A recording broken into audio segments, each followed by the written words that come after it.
A este increíble artista nuestro, argentino, para el mundo entero, que siempre tuvo ese estilo tan especial, ¿no? Funcionando el tango, el folclore, el jazz y la música contemporánea de manera única. Así que, Dino Saluzzi, un beso gigantísimo. Bueno, seguimos en esta mañana y vamos a hablar un poquito acerca de cosas que tienen que ver con nuestros orígenes. Y estamos ya en línea con Jorge D'Agostino, que es gestor gastronómico, es investigador y bueno, en realidad él habla un poco acerca de muchas cosas que quizás no sabemos, de la pizza, de la cocina, de la identidad. ¿Sabían que la pizza y los fideos con tuco no son italianos? Que su origen es argentino y que surgieron en la Boca. Yo siempre pensé, nada, la pizza, Italia, la pasta italiana, pero parece que no. Jorge, muchísimas gracias por atendernos acá en Nora Brioso, todo el equipo de Radio Nacional te saludamos. ¿Cómo estás? Buen día. Hola, buen día. Muchas gracias por el espacio. No, un placer. Bueno, contanos un poquitito como gastronómico, como gestor e investigador, contanos un poco cómo es este Bueno, análisis. mira, primer dato que creo que hay que considerar, que a veces, bueno, hemos romantizado un poco a la inmigración, ¿no? De nuestros padres, en mi caso mi papá era italiano. La realidad es que ellos venían a Argentina y a Estados Unidos, sobre todo, eran los lugares de preferencia porque se escapaban de una hambruna de siglo, casi de un siglo, ¿no? Y ya Claro. hay un momento que la situación es insostenible y la gente decide irse y se van millones, es decir, no es que se van pocos, se va casi la mitad de la población.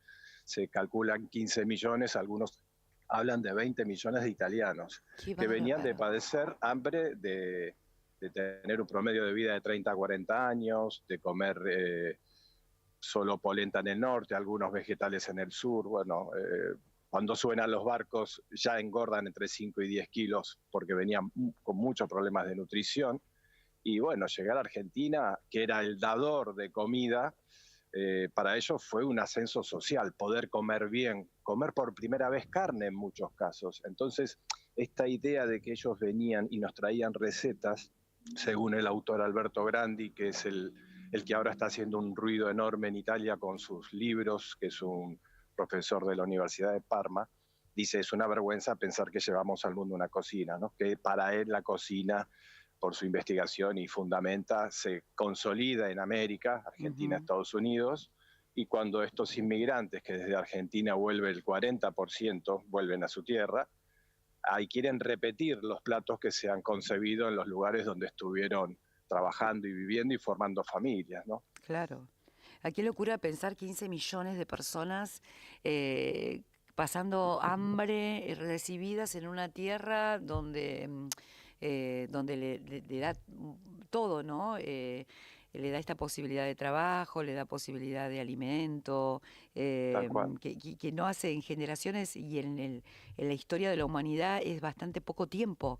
Son 3 generaciones, 4 generaciones, estamos ahí, no hace tanto que todo esto pasó, 2 generaciones. Exactamente. Yo creo que eso es lo que nos olvidamos y no sé por qué romantizamos Es tanto. verdad. Creo que los italianos, como explican estos autores, Pino Ortoleva, que es de Torino, también tiene las mismas teorías.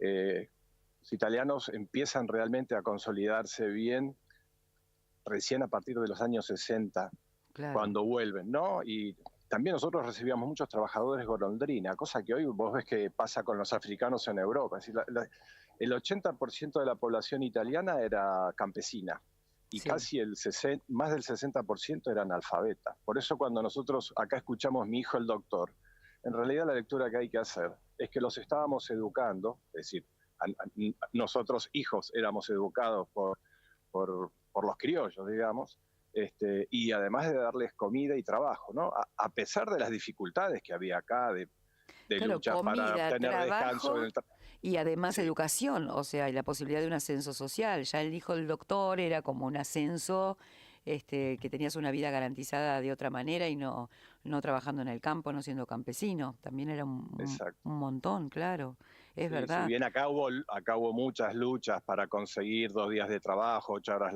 laborables, lo que sí había era comida. Entonces, esto solo para ellos, aunque había una explotación, digamos, si se quiere, o no tenían lugares para vivir la mejor manera, Claro. pero solo el hecho de comer para ellos ya era, a ver, te cambia la salud, te cambia el Cambia la crecimiento, el vida. desarrollo físico, Claro, cambia claro, todo. claro, claro. Así que bueno, ahí yo me pongo a analizar un poco esas recetas, basándome siempre, sobre todo en los italianos, más que en los argentinos, y te encontrás que las recetas no son tal como creemos, y Claro, porque todo la lo que... fantasía La es que pregunta es cuánto les aportamos a ellos. nosotros. Claro, Claro, porque la idea, viste, como es que vinieron los italianos, trajeron la pasta, la pizza, pero vos decís, vinieron los italianos de una situación extrema de pobreza y de desnutrición, llegan a estos lugares en donde vivían en conventillos, fundamentalmente, viviendo casi en una comunidad, y ahí empiezan a cocinar con sus propias ideas y el aporte nuestro. claro, un poco ahí empieza el romanticismo, ¿no? En realidad ellos vienen con pocas recetas, llegan al país donde el mejor trigo del mundo y el mayor productor, éramos expertos panaderos del año 1600. Hay un estudio de González Lebrero que es hermoso, que habla de todo, de cómo enseguida, posterior a Garay, ya se empiezan a ver vacunos, producción de leche, manteca, incluso queso, que también creemos que lo traen ellos. Y esta gente, en realidad, como cuenta Grandi y estos autores que cito continuamente, dicen que en realidad, por ejemplo, la pizza que traen era un pan muy, muy sencillo, de muy mala calidad, que en las calles de Nápoles hasta los años 1880 era un pan quemado, sencillo, que se secaba en 2 días y se revendía a precios escasos. Era una Ah, comida para pobres, obviamente, lo mismo que los fideos, ¿no? Los también. fideos se comían sin salsa de tomate, se comía con las manos, era una comida de calle. Bueno, esto después yo fui comprobando, viendo, si vos googleás un poco espaguetis en el siglo XIX, vas a ver que es real, ves gente con la mano comiendo. Y bueno, acá pensamos que la salsa de tomate la trajeron ellos, y sin embargo, por ejemplo, un dato hermoso es que Calzadilla, que nace en la época de las invasiones inglesas, 1806, que es un personaje destacado en la época. Incluso hay un óleo muy grande que le hizo Plitidiano Pueyrredón en el Museo de Bellas Artes. Cuenta que era central la salsa de tomate. Habla en sus memorias de comida mucho, y dice, él era crítico de música, y dice, la salsa de tomate para nosotros es como el violín al piano, es decir, la pone como algo central. Claro. Entonces, y así Mansilla, otro autor increíble, otro personaje increíble, habla de fideos, este, en caldo, pero bueno, había fideos antes de la llegada de los españoles. O sea que el fideo, Y vos decís que la pasta ya estaba en Argentina, que cuando ellos vienen no es que la traen, sino que acá ya estaban, simplemente...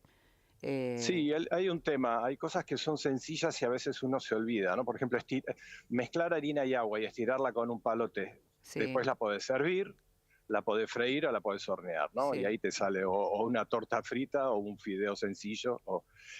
Nosotros lo que tuvimos fue una gran influencia hispano-árabe al principio de la colonia, ¿no? Cuando se conforma Argentina, estamos hablando de 1600, Ujú. los españoles que vienen son en su mayoría de Extremadura y Andalucía, que venían de estar 700 años bajo el imperio árabe, ¿no? Lo que era el Claro, al-Andalus. Entonces traían costumbres muy árabes, y son los árabes los que inventan la pasta seca, incluso esa tecnología de secar la pasta, hidratarla para volverla a comer.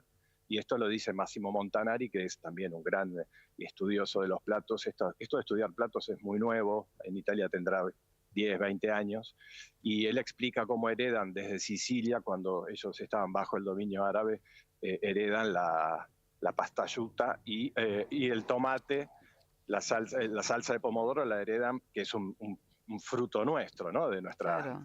De América, De como la América era hereda. como el choclo, como la cebolla, no sé, hay cosas que son muy americanos, ¿no? Claro, que fueron para allá, nosotros influenciamos mucho, pero bueno, la salsa de tomate ellos la toman de los españoles y la llamaban salsa española, ¿no? Entonces los Ah, italianos, el producto más importante que tienen en su cocina, ninguno de los dos puntos son creados por ellos, y eso es lo que explica Montanari. Dice, un tema es cómo nace el plato y otro tema es la identidad, ¿no? Por eso el libro se llama El mito del origen, historia del espagueti al pomodoro, porque la gente cree que siempre hay un día que se inventan las cosas, y en realidad hay un pase de manos, de cambios, de reinterpretaciones, y la cocina es un poco eso, ¿no? Intercambio y contaminaciones, ¿no? Y Claro. nosotros en eso hemos aportado mucho a la cocina italiana, muchísimo, y bueno, mi propuesta es, cuando se habla de la cocina argentina, siempre se dice, bueno, Italia, España, y de los criollos nada, ¿no? Es decir, de nosotros no aportamos nada, siempre, Claro. y fuimos siempre mayoría, si bien fue una exageración la inmigración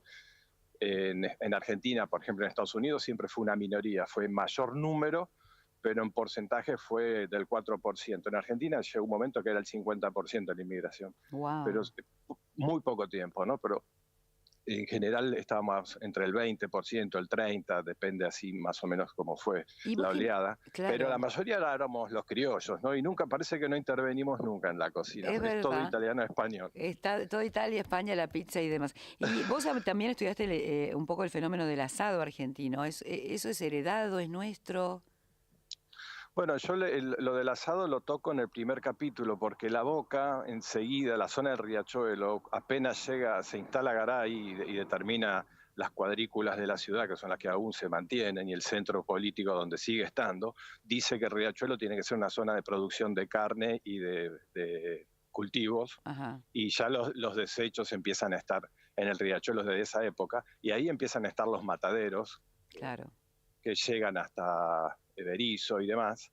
Y el tema es que la carne empieza a estar también en manos de los indios, ¿no? Es decir, del río Salado, que es Ujú. acá en Buenos Aires, cerquita, hasta toda la Patagonia estaba en manos de los indígenas, que también se fueron corriendo. En el riachuelo se han encontrado restos del año 1000 de asentamientos, y ellos fueron muy importantes, o fueron los más destacados productores de hacienda, este, que tampoco se les da mucha relevancia, eran expertos también productores de lana, y bueno, por ahí hay un tema como con el mate, con los indios nuestros, con nuestros antecesores, hay una relación de, por ejemplo, vuelvo a insistir, el mate lo tomamos nosotros y es una cultura prehispánica, ¿no?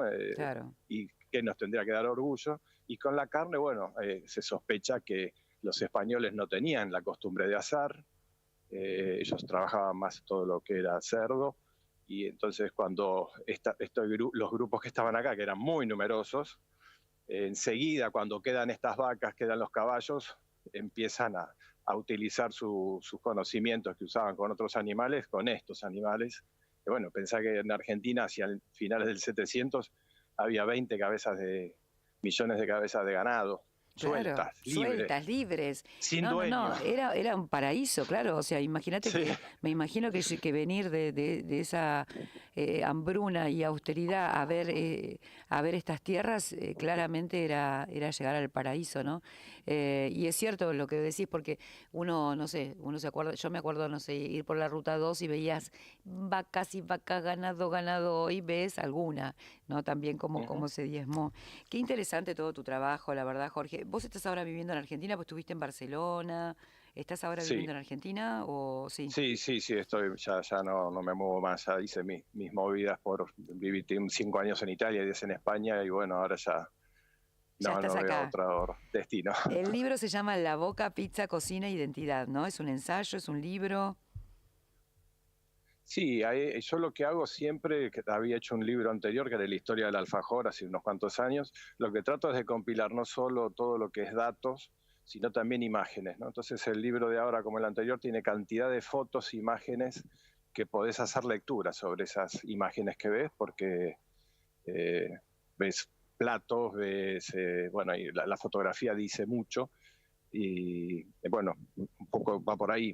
Te voy a dar un dato más que siempre lo comento, que es muy interesante, que en el 1880, más o menos, en el censo de ese periodo, había 250 panaderías en Buenos Aires, incluida La Boca, de donde se hacían estos panes chatos llamados fugazas. No, Ah, todavía no existían las pizzerías, había de panaderías. Y sí, de esas 250 panaderías, el 70% era de italianos. claro. Pero todos habían aprendido a hacer el pan acá. Ninguno vino Sabiendo panadero. el pan Ninguno sabía hacer tiene su pan. Todos impronta aprendieron con argentina. nosotros. Muy Entonces, no, bien.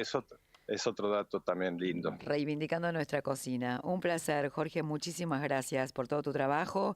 Invitamos entonces a este libro La Boca, Pizza, Cocina, Identidad, este ensayo donde habla de las referencias demográficas, de la historia y de todo lo que tiene que ver con nuestra cultura, ¿no? Es súper interesante Bárbaro. tu trabajo. Muchísimas gracias. Un beso grande, Un mil gracias. beso. Chao, chao. Hasta luego. Jorge D'Agostini, que además en los 90 fue el dueño del Living, que era un ícono de la noche porteña, que recibió además el premio